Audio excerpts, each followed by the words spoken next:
Alors, dans cette séquence, on va corriger quelques exercices. Ça sera une séquence entièrement consacrée aux exercices. Et là, je vous propose la correction de l'exercice 4 et de l'exercice 5. Alors, l'exercice 4, on a trois vecteurs de R2, les vecteurs U1, U2, U3. Et la question qui se pose, est-ce que cette famille est une famille génératrice de R2? Alors, bien sûr, je rebondis sur une question qui m'a été posée. Pour le moment, même si cette famille contient trois vecteurs, elle n'est pas nécessairement une famille génératrice de R2. Il faut faire la recherche et prouver que c'est le cas. Alors, pour le prouver, comment on va faire? Eh bien, tout simplement, on prend un vecteur quelconque de R2, quel que soit x appartenant à R2. Et puis, est-ce que ce vecteur-là, enfin n'importe quel vecteur de R2, est-ce qu'il peut s'exprimer comme combinaison linéaire de U1, U2, U3? C'est-à-dire, est-ce qu'il existe alpha, bêta, gamma appartenant à R3 tel que x est égal à alpha U1 plus bêta U2 plus gamma U3. Donc c'est ça le problème et je mets un grand point d'interrogation puisque c'est pas encore prouvé et on n'est pas encore sûr de ça. Il faut faire la recherche. Alors bien sûr, faire ça revient à dire, si je prends soit x égale à xy, un vecteur donné, enfin quelconque de R3, enfin de R2, est-ce que l'équation alpha U1 plus bêta U2 plus gamma U3 égale à x admet-elle au moins une solution dans R3? Voilà. Donc, chercher est-ce qu'une famille de vecteurs est une famille génératrice d'un espace vectoriel ou bien d'un sous-espace vectoriel, revient à poser cette question et puis à résoudre cette équation. Alors, cette équation que j'appellerai E, et donc avec les calculs sur les vecteurs, je vais trouver que E va nous donner un système. Alors, je vais recopier directement le système en vérifiant bien sûr sur place. Donc, j'aurai alpha U1 plus bêta U2 plus gamma U3. Donc, au niveau de x, j'aurai alpha plus 2 bêta moins 7 gamma égale à x.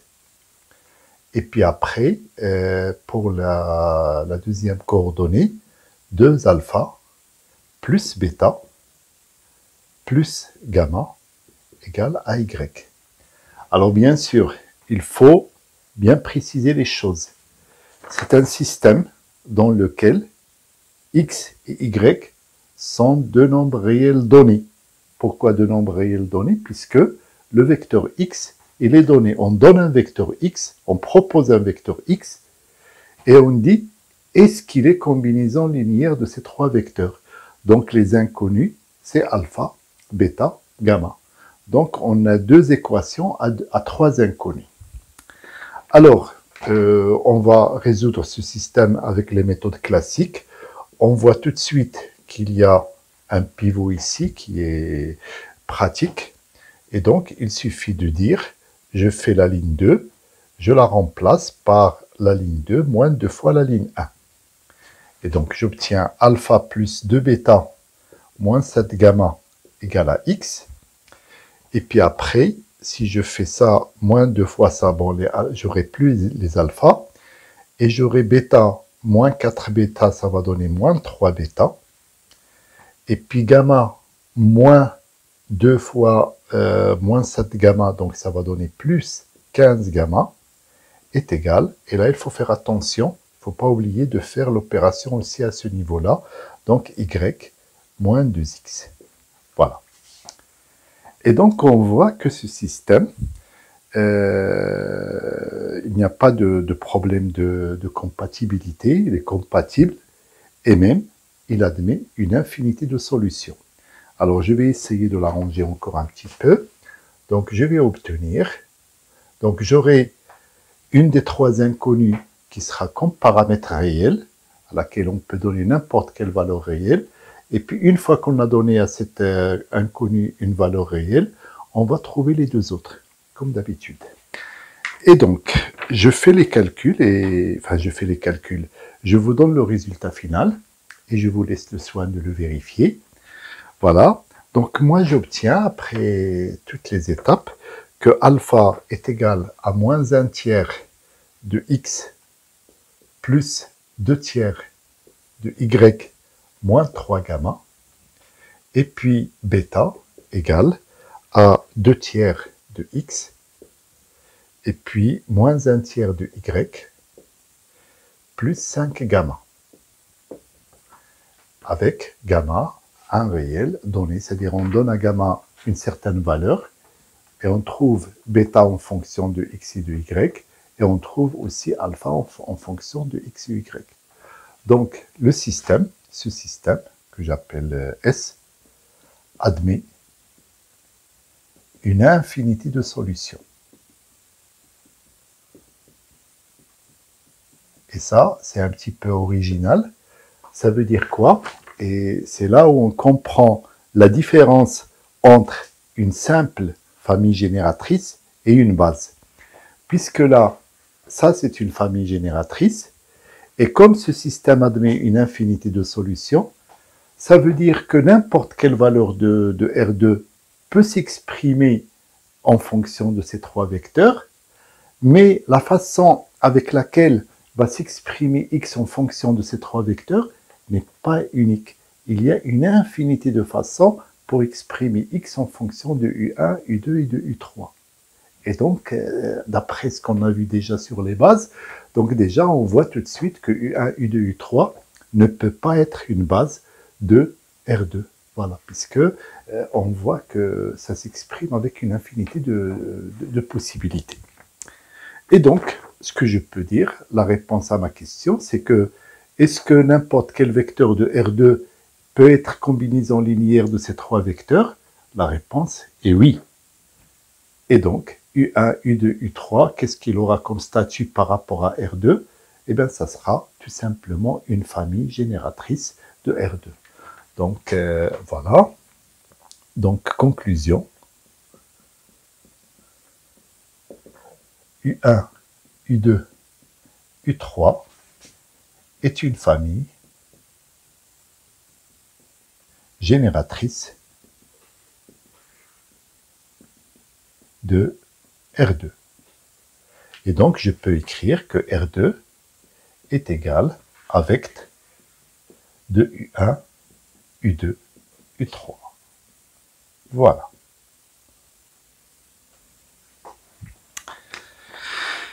Ensuite, la deuxième question.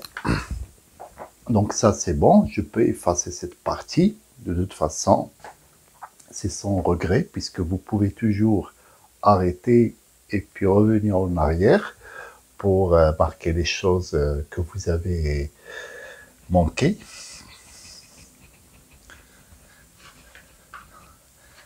Maintenant, on nous demande de démontrer, et puis on s'y attendait quand même, puisque la dimension de R2, on sait déjà que c'est 2. Et donc, on sait déjà que cette famille ne peut pas être une famille libre. Et donc, comme il ne peut pas être une famille libre, on sait et on le sent que l'un des vecteurs va s'écrire en fonction des deux autres. Et bien, on va choisir U3 et on va dire quelle est la relation. Est-ce qu'on peut exprimer U3 en fonction de U1 et de U2? Alors, bien sûr, il faut résoudre l'équation, c'est-à-dire on écrit que U3 est égal à A U1 plus B U2. Et donc, ça va nous donner un système dont les inconnus sont A et B. Et puis, en faisant la résolution de ce système, on va trouver la valeur de A et de B. Alors, je vous donne le résultat et je vous laisse le soin de le trouver et puis de le vérifier. Moi, j'ai trouvé que U3, bon, je vais le vérifier quand même avec vous, ça fait 3U1 moins 5U2. Alors, je vérifie. Alors, 3 fois 1, ça fait 3. 3 moins 5 fois 2, 3 moins 10. Et 3 moins 10, ça fait moins 7. Et puis 3 fois 2, ça fait 6. Et 6 moins 5, ça fait 1. Donc ça va, tout va bien. Et donc, qu'est-ce qu'on peut déduire? Donc ça y est, ça c'est bon, c'est la réponse qu'on attendait. Et puis on nous demande de donner une conclusion. Eh bien, il y a plusieurs choses à dire. Déjà, la première chose, comme U3 s'exprime comme combinaison linéaire de U1 et U2, et que U1, U2, U3 est une famille génératrice de R2, donc la première conclusion qu'on peut dire, c'est que R2, pardon, je dis toujours R3, j'ai plus l'habitude de faire des exercices sur R3, c'est bien R2. Bon, on va dire que ce sont des erreurs de frappe. Voilà. Alors, R2 est égal à vecteur de U1, U2. Donc ça, c'est la première remarque. Et là, on va utiliser... Alors, vous voyez, là, c'est ça le charme de l'algèbre linéaire. C'est qu'on peut arriver à établir une conclusion en utilisant plusieurs voies possibles. Alors là, on a l'embarras du choix. Soit on peut dire que U1, U2 est une famille génératrice de R2 et que les deux vecteurs ne sont pas collinéaires, donc c'est aussi une famille libre de R2, donc c'est une base de R2. Ça, c'est la première façon de dire les choses. Et la deuxième façon de dire les choses, c'est que la dimension de R2 est 2, et j'ai une famille génératrice de R2 qui a deux vecteurs. Et donc, rappelez-vous le fameux schéma.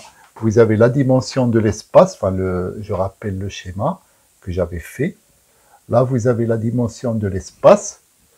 Là, vous avez les familles génératrices. Toutes les familles génératrices ont un nombre de vecteurs supérieur à cette dimension. Et là, de ce côté-là, enfin, jusqu'à 1 quand même, vous avez les familles libres.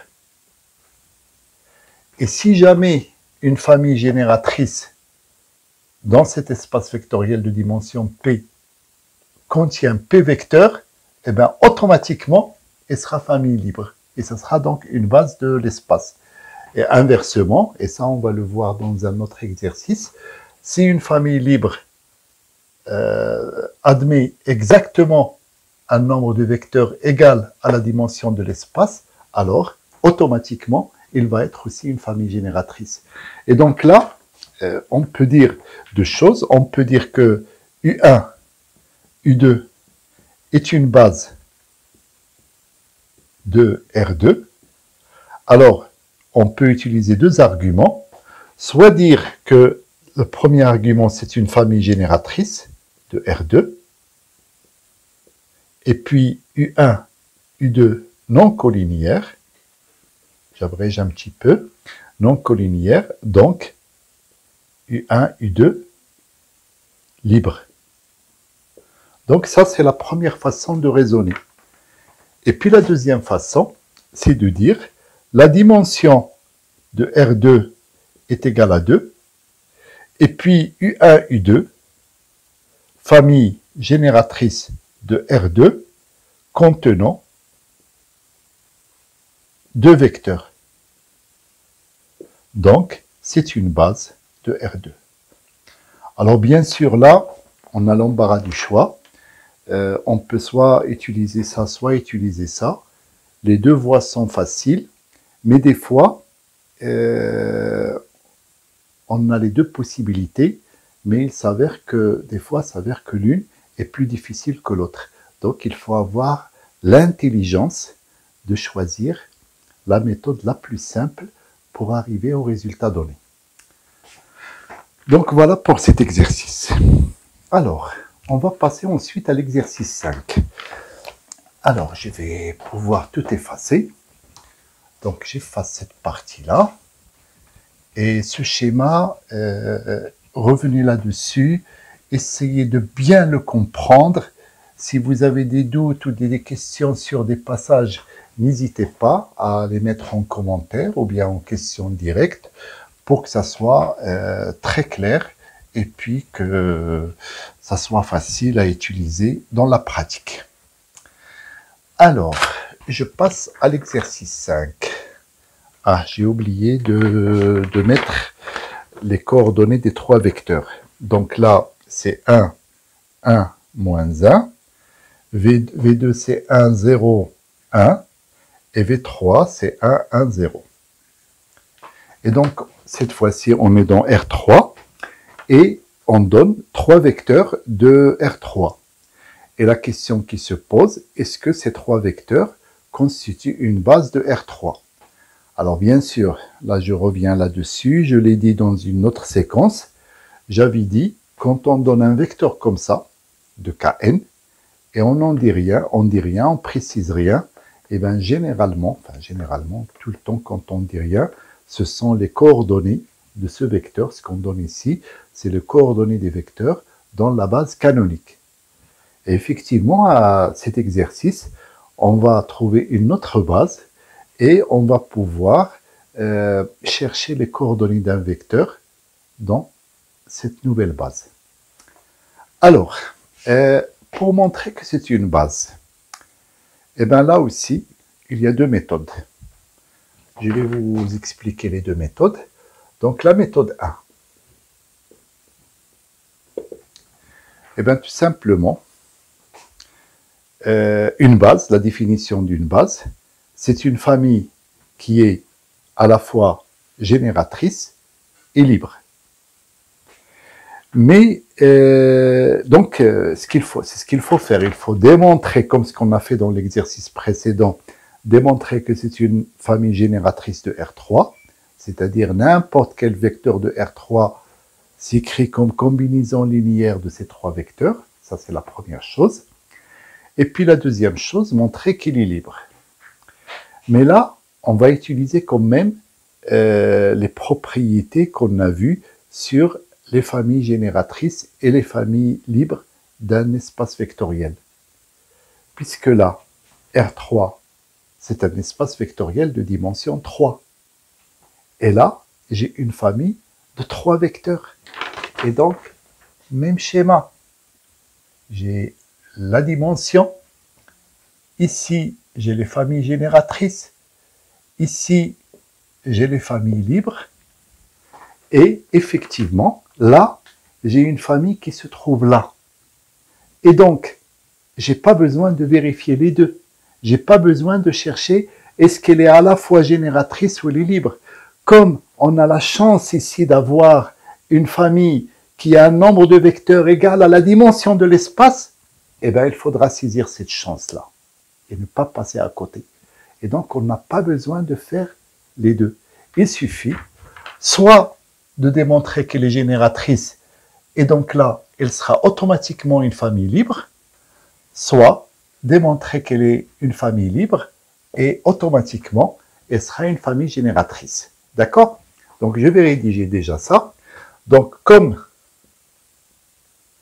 V1, V2, V3 est une famille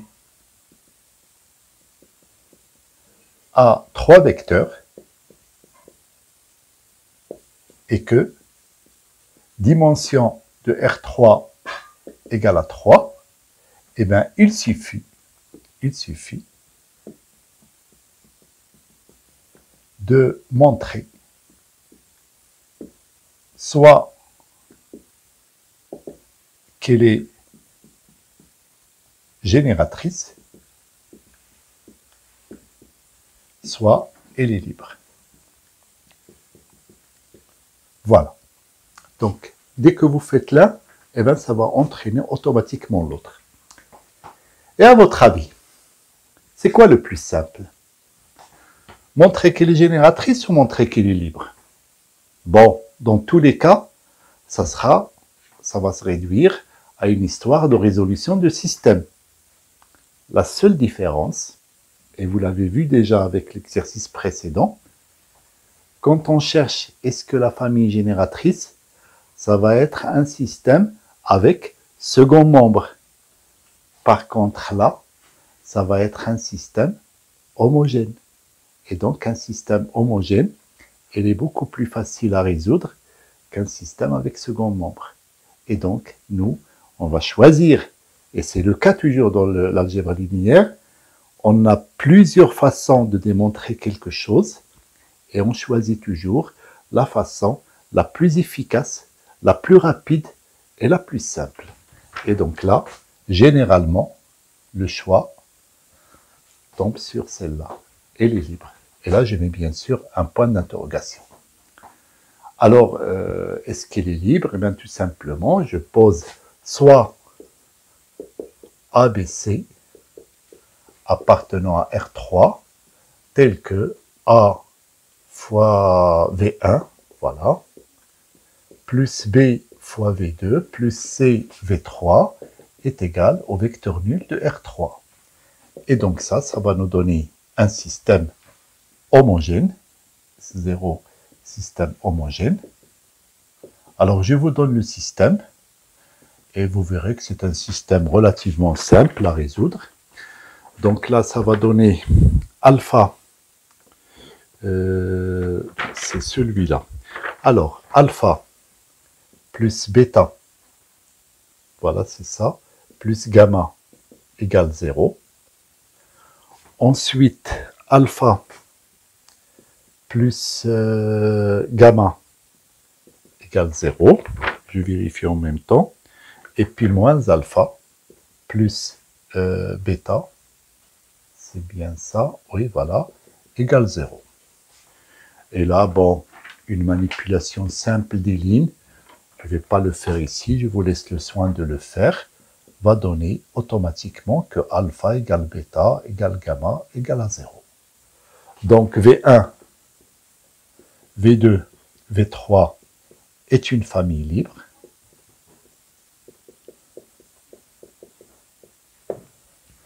Eh bien, le nombre de vecteurs de la famille, nombre de vecteurs de la famille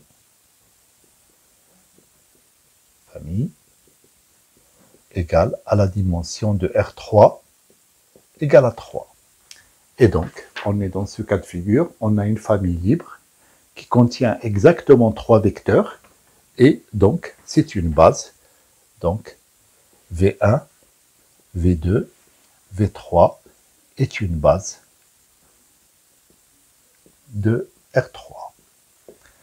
Alors, attention, attention, attention. C'est une erreur que je vois très très souvent. Les étudiants, ils ont 3 vecteurs, par exemple dans R3, et ils disent, comme ça, eh bien cette famille contient un nombre de vecteurs égal à la dimension de l'espace dans lequel on travaille. Donc, c'est une famille génératrice ou bien c'est une famille libre. Ah non, c'est pas gagné à l'avance. Il faut d'abord le prouver. Il faut d'abord le montrer. Je peux très bien vous donner 3 vecteurs comme ça, et ça se voit, ça saute aux yeux que ça ne peut pas constituer une famille libre. Par exemple, si je vous donne le vecteur, je donne 1, 1, 1, 2, 2, 2, 3, 3, 3. Ben, c'est bien une famille de 3 vecteurs, de R3. Elle contient un nombre de vecteurs égal à la dimension de l'espace, mais ça ne prouve rien. Elle n'est ni libre, puisque ça se voit. Enfin, celui-là est 2 fois celui-là, et celui-là c'est 3 fois celui-là. Et d'ailleurs, elle n'est pas génératrice. Voilà. Donc, faites attention à cette erreur. Même si le nombre de vecteurs de la famille est égal à la dimension de l'espace, il faut au moins montrer l'une des deux. Soit montrer qu'elle est génératrice et elle sera automatiquement libre, ou bien montrer qu'elle est libre et elle sera automatiquement génératrice. J'espère que ça a été bien clair et que ça va vous éviter de faire ce type d'erreur. Voilà. Alors, ensuite, donc c'est une base de R3. Et donc, d'après la proposition qu'on a vue, V1, V2, V3 est une base de R3 si seulement si tout vecteur de R3 va s'exprimer comme combinaison, enfin, va s'exprimer de manière unique comme combinaison linéaire de ces trois vecteurs. Eh bien, c'est ce qu'on va voir. Donc, on va prendre ce vecteur, et là, ses coordonnées dans la base canonique, et on va chercher ses coordonnées dans la nouvelle base. Ah oui, j'ai oublié quelque chose. J'ai oublié de vous parler de la méthode 2, mais ça va être rapide. À votre avis, c'est quoi la méthode 2 pour montrer que c'est une base? J'ai trois vecteurs de R3 et je veux montrer que c'est une base. Donc, méthode 2. Oui. Voilà, tout à fait ça. Tout à fait ça. Il faut chercher tout simplement le rang de la famille des trois vecteurs. Et là, la situation est simple. Soit le rang va être égal au nombre de vecteurs, et d'après les propriétés qu'on a vues du rang, si le rang est égal au nombre de vecteurs, la famille est libre.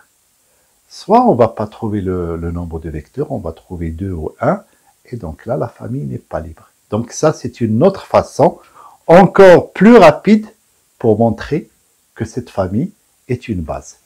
Allez, donc j'écris ça comme ça, vous allez le retenir. Je ne vais pas le faire, je vous laisse le soin de le faire. Je vous laisse beaucoup de choses, je vous délègue beaucoup de choses, mais bon, voilà, il faut bien s'occuper. Allez, donc, on cherche le rang de V1, V2, V3, soit il est égal à 3, et donc V1, V2, V3 est libre.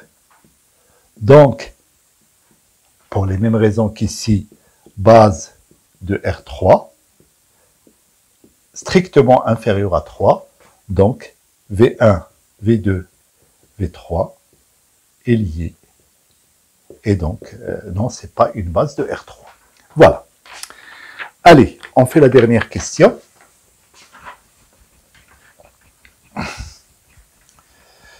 Donc, GW, et puis il faut résoudre l'équation. Donc, l'équation.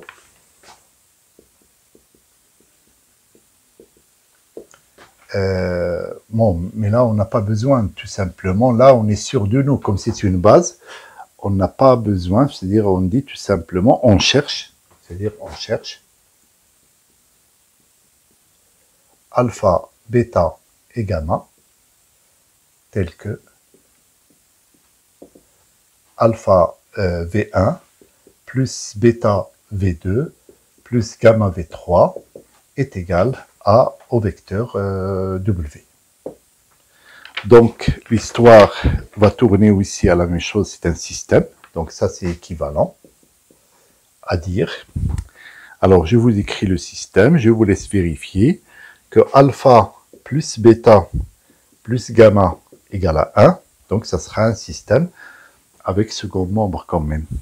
Et puis, A plus C est égal à 2. Et puis, moins alpha plus gamma. Bon. Et puis moins alpha plus bêta est égal à 1. Et là, bon, je vous laisse le soin de résoudre le système. D'après mes calculs, je pense que, et puis on va le vérifier quand même, que alpha égale à moins 2, et puis bêta est égal à moins 1, et puis gamma égale à 4. Et donc ça, ce sont les coordonnées de W dans la base V1, V2, V3. Et effectivement, vous voyez qu'ils n'ont rien à voir avec ces coordonnées dans la base canonique. Mais ce qu'il y a, ce qui est valable pour n'importe quelle base, c'est que vous avez vu, j'ai résolu ce système et la solution que j'ai trouvée, elle est unique. Il n'y a pas d'autre coefficient, il n'y a pas d'autre combinaison linéaire possible de V1, V2, V3 qui donne W. C'est bien W qui va s'exprimer de manière unique en fonction de V1, V2, V3. Et bien voilà, j'espère que ça a été clair, que ça va vous aider à mieux comprendre le cours et à mieux avancer dans ces problèmes et puis à les maîtriser de plus en plus. En tout cas, si vous avez des remarques, si vous avez des questions, n'hésitez pas, je suis là pour y répondre. Merci.